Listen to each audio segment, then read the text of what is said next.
Após o pedido de muitos, apresento a vocês a 7ª parte desse manhwa simplesmente maravilhoso. Em troca disso, peço humildemente a quem não é inscrito no canal ainda para que se inscreva para estar fortalecendo. E caso quiserem a continuação, comentem aí. E é claro, mete bala no like. Ao ouvir aquilo, a vovó meio irritada diz ao prota que ultimamente ele anda muito ousadinho e pergunta se ele quer ensinar a ela a fazer as coisas da maneira certa. Logo Sankian responde que não estava sendo ousado, ele só não queria que Tianjia envergonhasse a família, pois ele não seria bom para a família Su se a família Tianjia não quiser falar com a vovó. E completa dizendo que além disso existem tantas regras na Vila Montanhosa e caso alguém violasse acidentalmente a punição é extremamente grave. E com um tom desafiador, Han Sankian pergunta à vovó se ela poderia garantir que todos na família Su não violariam as regras. Nesse momento, o Rai chato aponta o dedo para o prota gritando para que o mesmo calasse a boca, pois ele não tinha lugar para falar ali. As pessoas começam a humilhar o mesmo, dizendo que ele nem mesmo sabia aonde era sua própria posição na família Su. Caso ele soubesse, então entenderia que o mesmo era o genro lixo da família Su e não se intrometeria nisso. E a vovó, muito irritada, bate a bengala no chão, e lá ele, dizendo que ela nunca disse que deixaria que todos morassem ali, afinal porque ela precisaria dividir aquele espaço com alguém. E acrescenta dizendo que embora o velho tenha dado dinheiro a eles, o mesmo ainda pertencia à família Su, e ninguém poderia negar isso. Será que esse babaca não vai falar nada mesmo, mano? Pelo amor de Deus. Os pais de Xia se entreolham muito preocupados, percebendo a enorme cagada que eles tinham acabado de fazer. E o prota, já irritado, aponta o dedo para a velha e grita, perguntando que qualificação ela tinha para poder morar ali na Vila Montanhosa. E quando isso acontece, ninguém conseguia acreditar naquilo. Literalmente todos ficam boquiabertos, inclusive a vovó. O pai do Rai chato, que só sabe dizer as mesmas coisas que o filho, aponta o dedo para Sankian, mandando calar a boca, e também pergunta se o mesmo era o qualificado para falar ali. E Rai chato, gritando com o prota, pega o mesmo pelo colarinho, gritando ainda se ele tinha tomado o remédio errado hoje. Afinal, o dinheiro veio da vovó e era natural que ela morasse ali. Gritando também a Rai chata, desculpem pessoal, viciei mesmo nisso. Diz a Sankian que ele deveria sair, pois a vovó deveria morar ali, por ser a cabeça da família Su. Então a velha pede o loirinho que o mesmo soltasse Sankian, e pergunta ao prota o porquê a vovó não estaria qualificada para morar ali, na Vila Montanhosa. Arrumando a sua roupa, o prota responde a perguntando por que ela não se perguntava como foi que ela tinha tratado Xia nos últimos 3 anos. E acrescenta dizendo que nesses últimos 3 anos, a vovó protegeu o Raishao e tratou Swing Xia como uma completa estranha. E gritando diz que ela viu protegido mesmo ele tendo conspirado contra Xia e quase tendo a matado. E a vovó ainda o protegeu mesmo depois de tudo isso que ele tinha feito, e não considerou o sentimento de Xia em nenhum momento. E termina dizendo que era exatamente por isso que ela não tinha nenhuma qualificação e nem sequer merecia morar ali. Ao ouvir isso, a vovó fica muito irritada e refutada, enquanto os dois primos imbecis ficam abismados com a situação. Xia fica emocionada ao ver o seu homem a defendendo, enquanto a vovó dizia ao mesmo que ele não deveria pensar que ela se importava em respeitar a família dele só por deixá-lo fazer o que quiser. E gritando novamente, a velha diz ao mesmo que ele poderia até não acreditar, mas ela tinha o poder de expulsá-lo da família Su imediatamente. E a galera tosca dessa família, mais tosca ainda, ficava gritando e humilhando o prota, dizendo que se fossem ele, já teria evaporado do mundo para não passar mais vergonha. Logo a Rai chata diz à vovó para que mandasse Xia se divorciar de Sankian, afinal ele não a respeitava de forma alguma e jamais iria respeitá-la. E Xia, muito irritada ao ouvir aquela mocreia falando aquilo, se põe à frente e diz que quem tinha casado com Sankian era ela e definitivamente ninguém poderia forçá-la a se divorciar dele. E a vovó, muito irritada, diz a Xia que então queria que a mesma se divorciasse imediatamente de Sankian e desafia Xia a ousar desobedecê-la. Muito irritada e completamente firme, Xia afirma a vovó gritando que ela não iria fazer isso de forma alguma. E a velha, mais irritada ainda, se levanta e até mesmo deixa a bengala cair no chão e grita que agora que os dois eram finalmente adultos, tinham se voltado contra ela. A velha, ainda irritada, começa a andar pedindo para Raishao que a seguisse, enquanto irritante ficava todo bajulando ela, dizendo que Xia não sabia o que era certo e nem errado, e que ele mesmo havia avisado que Sankian iria roubar os bens da família Su. E completa dizendo que olhando bem para Xia agora, definitivamente a família deles não poderia ser de um estranho. E a vovó olha para Xia afirmando e dizendo a ela que nunca seria presidente da empresa da família Su, e ordena para que Raishato entrasse imediatamente em contato com Zhong Yang para ela, que corre desesperado dizendo que iria fazer isso imediatamente, enquanto em pensamentos comemorava dizendo que finalmente Xia iria cair de vez. E depois de toda essa discussão, a mãe de Xia diz a mesma que ela e seu pai já tinham escolhido o quarto e que ficariam com aquele ali. Na hora, a garota responde que aquela ali era a Suite Master e pergunta à sua mãe onde ela queria que Xia e Sankian ficassem se eles não pegassem a Suite Master. Toda na maldade, a múmia diz a Xia que eles poderiam escolher qualquer outro quarto, afinal tinham tantos por ali. Mano, na moral, alguém expulsa essa fedida daí. Ah, que ódio, mano. Jiang Lan puxa Sugo e diz ao mesmo que ele deveria guardar as suas coisas, pois eles se mudariam hoje. Agora o Tontão fala também e diz a Xia que ela e Sankian estavam jovens, então por que queriam tanto roubar o quarto dos velhos? E usa o argumento mais idiota do que ele mesmo, dizendo que eles precisavam de um espaço maior para não ficar se esbarrando no outro. Que porcaria de argumento. Sankian lá de trás apenas dá um sorrisinho, enquanto Xia responde que na velha casa deles o quarto era pequeno demais e eles nunca tinham se esbarrado um no outro. E assim que seus pais se retiram, a idiota de Xia, com uma cara de cachorro molhado, diz ao prota que seus pais não tinham feito nada de errado. Não, só mentiram a ponto de quase perderem a casa. E o gado responde na mesma hora dizendo que não se importava onde é que dormiria, contanto que pudesse dormir na mesma cama que ela. Meu Deus, tudo isso pra nem dormir junto. Ele completa seu chaveco dizendo a Xia que agora agora a sala de serviço seria extremamente ótima para eles dois. Na mesma hora, Xia dá uma bufetada nele, dizendo que ele poderia ir até a sala de serviço sozinho se quisesse. Ela logo diz ao Prota que tinha de perguntar a ele quanto de dinheiro mesmo tinha em sua conta para poder ter condições de comprar a Vila Montanhosa. E sorrindo ele diz a ela que se dissesse que comprar aquela vila foi apenas uma mesada para ele, ela nem acreditaria. E pasmem, ela não acredita mesmo. Ela responde que ele era um cabeça de vento por pensar que ela acreditaria nisso. Afinal, quem é que teria 1 milhão como mesada? E o coitado simplesmente responde que o que tinha dito era realmente verdade, porém ela não acreditava ainda. Então o que é que ele poderia fazer? Ela então responde ao Prota que já que ele comprou essa casa, se ele acabar ficando sem dinheiro futuramente, ela iria o ajudar e apoiá-lo também.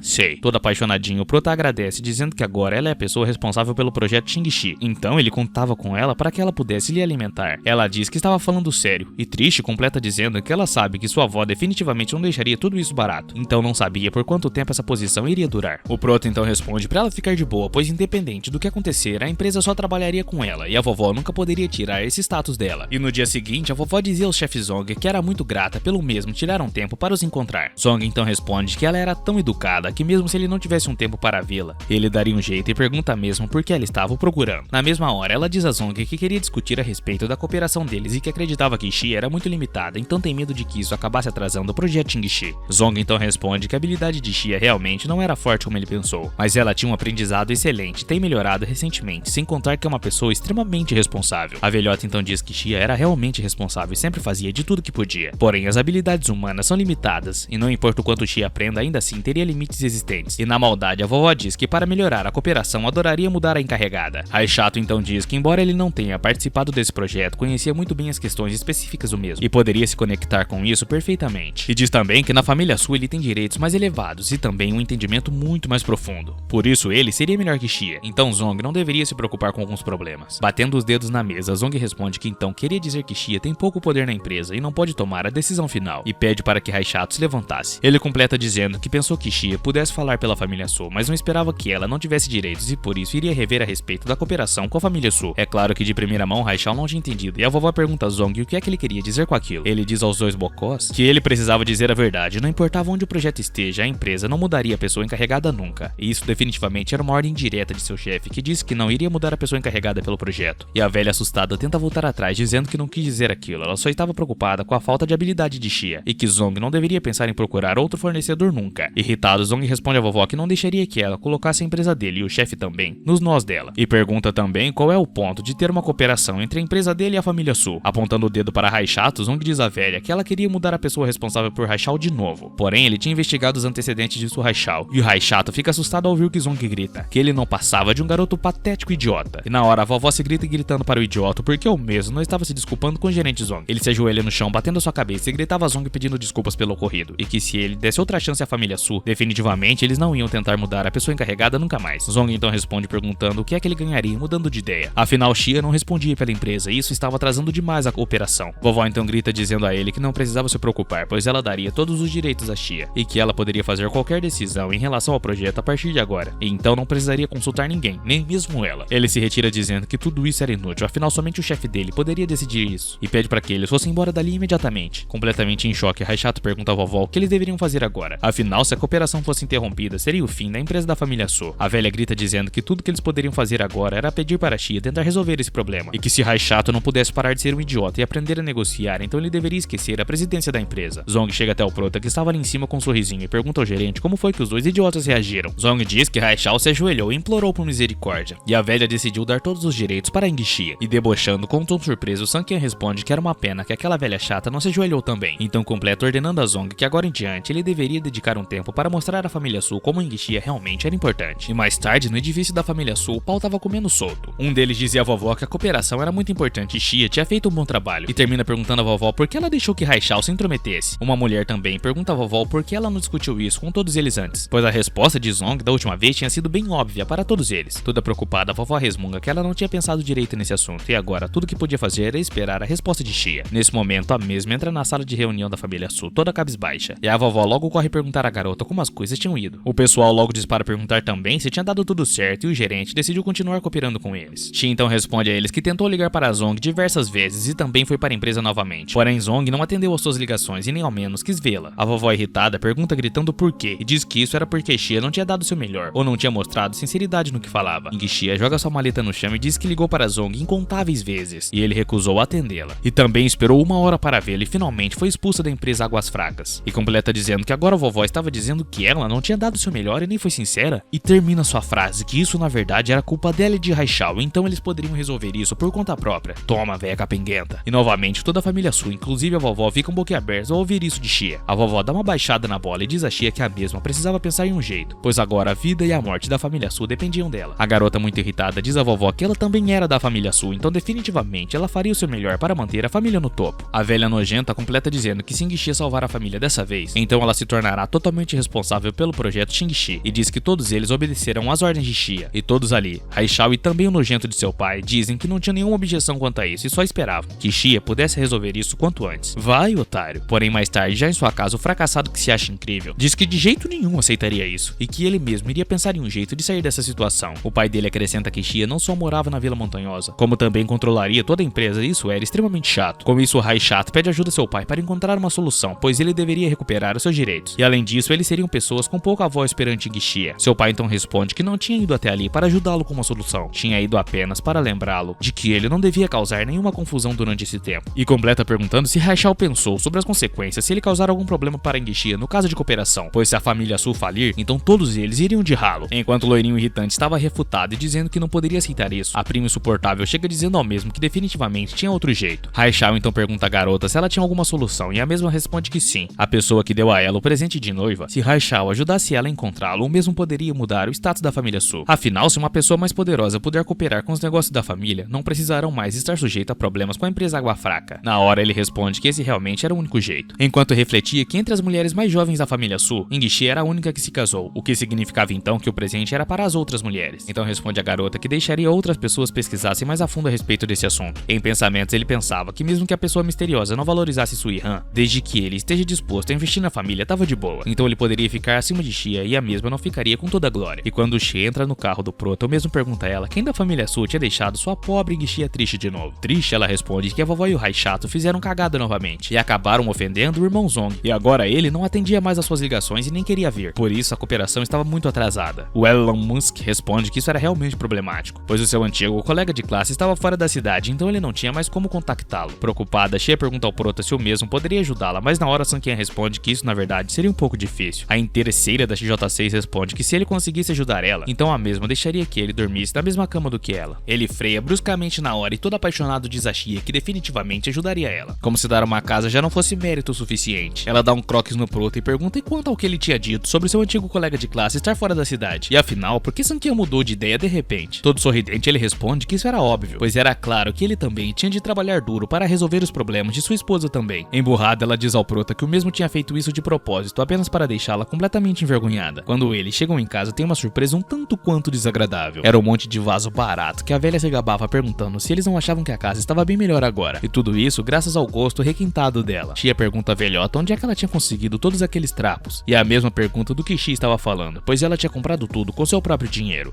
Xia responde gritando a ela que a mesma havia pego um monte de vaso barato para pôr em sua casa de milhões de reais. E agora estava parecendo mais um ferro velho. Caraca, até eu fiquei com dó dela. Zhang Lan então responde já que Xia achava aquilo barato, era só lhe dar mais dinheiro que ela compraria as coisas melhores do que aquelas. A garota se retira muito brava dizendo à sua mãe que ela não pensava, enquanto a velha resmungava que essa era a casa dela e ela não poderia decorar do jeito que bem entendesse. Ela pergunta ao Proto o que é que ele achava da decoração que ela havia feito, e sem graça ele responde que se ela achava bom então tava de boa. Literalmente do nada, a velha fica brava com o Prota, dizendo que ele não poderia ficar bravo com ela. Afinal, ela também foi humilhada durante 3 anos por causa dele e agora teria de ser recompensada por isso. Enquanto o pai de Xia, com medo, pede para que ela agora ficasse quieta e se acalmasse. Afinal, essa casa havia sido comprada por Sanqian por pelo menos 100 milhões de dólares, que daria mais ou menos uns 500 milhões de reais. Ela fica mais irritada e diz que não tinha que ficar quieta, e grita ao Prota que não fazia ideia de onde o mesmo havia conseguido tanta grana, mas agora ele teria que dar mais grana para eles, e completa gritando a Sanqian que a partir de agora ele iria ter que dar $1000 por mês para que eles pudessem viver. Meu, na moral, será que o idiota do Sanqian não vai pôr essa velha no lugar dela nunca não, mano? Sanqian então responde que se ela quisesse morar ali com eles, ele não impediria pelo bem de Xia, mas que definitivamente Zhang Lan não iria controlá-lo, e diz que ele sabia que ela queria o dinheiro dele, mas ele temia que ela não conseguiria pegar nenhum centavo sequer dele. Aí, me deu até orgulho agora. E ao ouvir isso, os pais de Xia ficam incrédulos com a atitude de Han Sanqian, afinal ele nunca tinha feito nada do tipo. Enquanto o mesmo se retirava, Zhang Lan diz a seu marido que as atitudes de Sanqian estavam ficando cada vez mais ousadas, e diz que em breve teria de lidar com ele. De repente, a campainha toca e um monte de pessoas mais parecidas com guardas aparecem aparecem e Jang-lan assustadaça pergunta quem eles eram. Os caras respondem que eram do departamento de propriedade do distrito da Vila Montanhosa e ordena gritando para que ela tirasse todas aquelas coisas bregas da casa imediatamente. Gritando, Jang-lan pergunta a eles quem eles pensavam que eram. Afinal, aquela casa era dela e eles não tinham direito de remover as suas coisas dali. Muito irritado, o rapaz grita para que ela não tentasse atrapalhar o serviço deles enquanto a Charopona tentava segurar os vasos. Ao ver o Sankian ali, ela grita para o prota que o mesmo mandasse aqueles homens pararem. Afinal, aquilo era um roubo em plena luz do dia, pois ela tinha comprado todas aquelas coisas com seu próprio dinheiro. Sankian apenas responde com um olhar bem sério que não tinha por que impedi-los, já que foi ele quem chamou o departamento. Irritadaça, Jang-lan pergunta ao prota o que é que ele queria dizer com aquilo, e pergunta se ele realmente desprezava tanto assim as coisas que ela tinha comprado com seu suado dinheiro. Sorrindo, ele responde que sim, realmente desprezava muito tudo aquilo. Que cara do mal, mano. Jang-lan então grita ao prota, ordenando para que o mesmo mandasse os homens trazerem as coisas dela de volta imediatamente. Debochando, ele pergunta se ele não fizesse isso, ela faria o quê? Completa dizendo que a partir de agora, se ela tentar mudar alguma coisa naquela casa, ela não deveria o culpar por ser rude com ela. E olhando para o pai de Xia, que estava todo encolhido no canto, ordena que o mesmo cuidasse de sua mulher. Sério, até eu fiquei com dó deles agora. E se retirando, ele diz ao pai de Xia para que eles não se esquecessem de quem era aquela casa. E ninguém tinha permissão para mover nada daquela casa assim que ele quisesse. E Jang-lan não aguenta ficar quieta e diz que depois que Sankyo comprou a vila, acabou ficando snob e arrogante. Isso era muito patético, na verdade. A velha irritada grita a seu marido para que o mesmo ajudasse ela a ensinar ao bastardo de Sankian quem realmente comandava aquela família. Porém, o mesmo perde a paciência e manda ela parar de ser irracional, pois isso só iria lhe trazer mais problemas. Mais irritada ainda, ela pergunta como ele ousava dizer que ela estava criando problemas sem motivos. E grita perguntando também se isso tudo era culpa dela, afinal ela era mais velha que Sankian, então que direito ele tinha para falar daquele jeito com ela. Enquanto ela estapeava ele, Suguo diz a ela que ela parecia até mesmo uma anciã. E além disso, a casa era de Han Sankian e ele comprou com o próprio dinheiro. Eu amo esse veinho, cara. Quando ela vai, dá mais um tapa nele, o mesmo segura a mão dela, chamando por seu nome, e pergunta se ela ainda achava que poderia se aproveitar de Sankian, e pergunta se ela não enxergava isso. Afinal, Han Sankian era uma pessoa completamente diferente do que ele era antes. Irritada e refutada, ela responde que não via diferença nenhuma. Para ela, Sankian ainda era um completo desperdício. Suguo responde que Sankian realmente era um desperdício, mas o desperdício que Jang-lan estava irritando foi quem comprou aquela vila, e a casa era dele. Então, se ele quisesse expulsá-la de lá mesmo, não poderia impedir. Afinal, não era o nome dela que estava na escritura da vila. Não amo mais tanto ele. Ela fica surpresa e diz que havia se esquecido disso, mas agora se lembrou de que havia de fazer o nome de Xia aparecer no título de propriedade. Então achava que era melhor se fosse Sankian mudar o nome para Swing Xia no título da propriedade. Ela se retira dizendo que de jeito nenhum ela permitiria que Sankian se livrasse dela. E naquela casa, somente ela, Jang-lan, teria a última palavra. Enquanto o coitado do pai de Xia resmungava consigo mesmo que aquela mulher realmente não tinha jeito, ele se perguntava por que ele defendia tanto aquela mocreia velha. No dia seguinte, o prota estava refletindo que agora que ele morava na Vila Montanhosa, ele teria de contratar alguém para cozinhar e limpar, já que era muito grande lá. De repente, uma bagunça começa e a galera já começa a gritar dizendo que aquela mulher era uma ladra suja, pois ela foi contratada para limpar a sua casa e roubou joias de ouro e prata. E a mulher loira completa dizendo que a empresa de limpeza não se responsabilizou por ela, e literalmente ela roubou todas as coisas e não queria admitir. O prota se abaixa perto da mulher que estava sendo humilhada, e diz à loira que se ela não se comportasse, definitivamente ele faria com que ela se arrependesse disso. Toda debochada, ela pergunta ao prota se o mesmo sabia quem ela era, e completa dizendo que seu status de velha senhora de Yusheng não era algo que seres inferiores como Sankian poderiam imaginar. Porém, ele simplesmente ignora a velha senhora e acudindo a mulher que estava no chão, diz a ela que a mesma não precisava ter medo, e poderia dizer a ele o que ela quisesse. A loira então grita ao prota como ele ousava ignorá-la, e o chama de bastardo, metendo a bicuda nas costas do coitado. Porém, o prota simplesmente bate no pé dela para que ela não o acertasse. A mulher cai ao chão chorando, perguntando como ele ousava bater nela. A moça gentil diz ao prota que ele deveria partir dali agora, pois ela não queria que o mesmo acabasse se machucando. O prota responde a ela que estava ali para contratar alguém como sua doméstica, e que se ela tivesse como provar a sua inocência, então ele contrataria mesmo. Enquanto isso, a mulher no chão gritava dizendo que hoje iria fazer ele se ajoelhar e pedir desculpas. Meu Deus, todo mundo nesse manhwa me irrita. E Han Sankian, olhando para ela no chão, diz que como estava se sentindo muito bem hoje, então iria esperar para ver como é que ela faria ele se desculpar. 10 minutos depois, chega o marido da insuportável, empurrando todo mundo que estava ali em volta, mandando que eles saíssem de seu caminho. E é claro que o bonzão estava acompanhado de 2 brutamontes. A nojenta corre dizer a seu marido que aquele bastardo fedido tinha enfiado a mão na cara dela. E chamando o prota de monte de lixo, o nojento pergunta como ele ousava bater em sua mulher, e também o pergunta se ele estava cansado de viver. Todos em volta ficam embasbacados ao ver quem era o marido da mulher. E tudo isso explicava por que ela era tão arrogante afinal. Seu marido era o mafioso Liu Gang. Ela dá de dedo no prota e diz para que ele se ajoelhasse e pedisse desculpas para ela, lambendo seus sapatos. Afinal, ela não deixaria deixaria que ele escapasse tão facilmente. Liu Gang se aproxima de Sun Qian e pergunta se o mesmo havia ouvido o que sua esposa disse, e ordena para que ele lambesse até ficarem limpos, e talvez assim deixaria que o prota saísse vivo dali. Sun Qian, debochando, pergunta a Liu Gang se isso era realmente tudo que ele queria, enquanto a senhorinha pedia a Sun Qian para que fosse embora para não se machucar. Nesse momento, o prota simplesmente chuta o sapato da mulher bem na frente de Liu Gang. Mano, olha o comentário. Ela cai no chão chorando, dizendo que suas pernas estavam doendo demais, enquanto Liu Gang não conseguia acreditar e parte para cima de Sun Qian. Porém, Sun Qian apenas mete a bicuda nos ovossos do cara, deixando todos ali em volta em choque ao presenciarem aquela cena ali. Afinal, aquele era o grande Liu Gang. Os secundários, ou melhor, brutamontes, avançou para cima de Sun Qian, dizendo ao mesmo que ele estava procurando a morte. De repente, chegam mais 3 homens que também pareciam ser de gangue e perguntam aos outros o que é que eles estavam olhando. Era Yang, e ao ver o prota ali, ele responde que era uma coincidência vê-lo por ali. E o mesmo responde que de fato era, e pergunta por que é que ele estava ali. Yang então responde que tinha vindo falar sobre algo, mas seus subordinados haviam dito que estava tendo uma briga. Então ele teve de ir para participar da diversão, ele só não esperava que fosse Sun Qian. Liu Gang, chorando, diz a Yang que Sun Qian havia o batido, e pede para que o mesmo ensinasse a ele uma lição. Porém, Yang simplesmente surpreende todo mundo, inclusive eu, mandando geral descer a porrada em Liu Gang. O coitado estava tomando várias porradas sem nem entender o que é que estava acontecendo, pedindo perdão a Yang. Liu Gang implora para que ele parasse e pergunta se tinham ofendido de alguma forma e o porquê apanhou tanto. Ele se aproxima de Han Sun Qian e diz que aquele ali era o seu irmão, e Liu Gang realmente se atreveu a provocar o seu irmão e pergunta onde é que estava a coragem dele agora. Ajoelhado e todo inchado, Liu Gang se aproxima do prota implorando por perdão, dizendo que não sabia que o mesmo era irmão de Yang. O prota se vira para a moça gentil e diz a ela que seus amigos eram bem melhores do que Liu Gang, e que ela não precisava ter medo de nada, pois a mulher que tinha mentido sobre ela estava calada agora, então ela tinha a chance de dizer a verdade. E completa dizendo à senhora que enquanto ela estivesse do lado dele, ninguém ousaria tentar humilhar ela novamente.